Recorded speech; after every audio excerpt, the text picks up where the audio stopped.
आपने पूछा है ना, कुंडलिनी जागरण के बाद क्या होता है? कुंडलिनी जागरण के बाद मनुष्य अपनी त्रिआयामी अवस्था से ऊपर उठ कर के चतुर्थ आयाम में पहुंच जाता है। यूं तो अनेकों आयाम हैं, लेकिन 10 आयाम हमारे मानव जीवन के लिए बहुत आवश्यक है।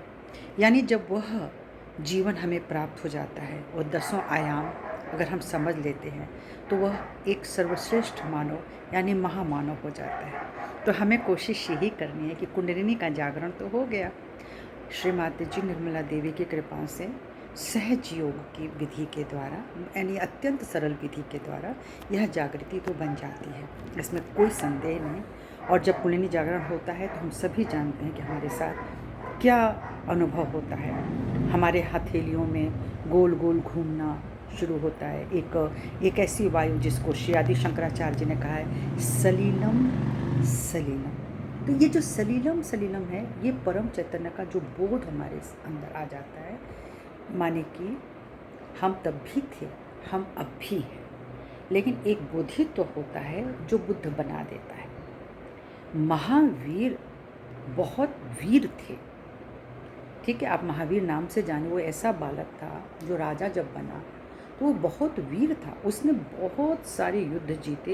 एक तरह से उसको वो बहुत बड़ा विजेता थे, और उन्होंने अपने शिखर पे, पहाड़ी तुंग पे अपना नाम लिखवाने के लिए जब मंत्री को बोला, मंत्री वहाँ जाकर के उस शिखर पे, उस उच्च शिखर पे मंत्री जाकर अवाक रह गया। बोला, यहाँ तो इतने नाम लिखे हुए हैं कि आपका नाम लिखने की जगह नहीं है। महावीर जी को बड़ी हैरानी हुई। बोले, फिर मैंने इतनी बड़ी लड़ाई क्यों लड़ी? इतनी हत्याएं, इतना खर्च, इतना कष्ट, सब कुछ होता है युद्ध में, क्यों मैंने किया? सडनली उनकी कुंडली जागृत हो गई और वो तपस्या में चले गए कि इसका अब क्या पश्चाताप हो सकता है, और वो कितने बड़े संत बन गए। तो इस तरह से जब कुंडलिनी जागरण होती है तो आपकी बहुत सारी ऐसी जो बाह्य में स्थितियां हैं वो बदल जाती हैं। इसलिए चतुर्थ आयाम कहते हैं कि जब आप एक मनुष्य जैसे त्रिआयामी में हम लोग ज्यामिति विधि को लें तो हम ऊंचाई, लंबाई और गहराई को देखते हैं ना, ऊंचाई, चौड़ाई। तो ये 3 आयाम तो बहुत भौतिक स्तर पे हैं कि हम अपने को जो देखते हैं तो हम लोग क्या देखते हैं, ऊंचाई है, चौड़ाई है, लंबाई है। लेकिन अपने भीतर जब हम गहन स्थिति में आ जाते हैं, गहराई की स्थिति में आते हैं, आत्मिक स्थिति में आते हैं, तब हमारा चतुर्थ आयाम बनता है। चतुर्थ आयाम में जाने के बाद हमारा जो चित्त होता है वो इतना सुंदर हो जाता है। उसके लिए भी हमें थोड़े तप करने, थोड़े ध्यान करने हैं, और जब ये हो जाता है तब आपका एक 5वां आयाम शुरू हो जाता है। चतुर्थ आयाम में हम अपने बारे में जानने लगते हैं। 5वें आयाम में हम दूसरों के बारे में भी जानने लगते हैं। किसी भी सहयोगी के समक्ष या किसी योगी के समक्ष कोई आता है तो उसका ऑरा पहचान लेता है। हम सभी के पास अपने एक ऑरे होते हैं, और उस ऑरे को वो जब देख लेता है तो ये समझ जाता है कि ये वाला मनुष्य कौन हो सकता है, या कोई बीमारी है, वह भी पकड़ में आ जाती है। तो जब आप अपने सूक्ष्म चक्रों को देखना शुरू करते हैं, उनका बोध अपने ऊपर जब ले लेते हैं, तभी आपको फिर दूसरे का भी बोध होता है, क्योंकि वो दूसरा कौन है? वह आत्मा है। तो इस तरह से हम जब चतुर्थ आयाम में चले गए, अपनी आत्मा को समझ लिए, हमारा चित्त प्रकाशित हो गया, हमारा सहस्त्रार खुल गया, तो आप चौथा, 5वां, षष्ठा आपने आज्ञा खोल ली। तो इस तरह से करने से एक क्षमा भाव में जब आप चले गए तो आपका बहुत बड़ा विस्तार हो जाता है, बहुत बड़ा।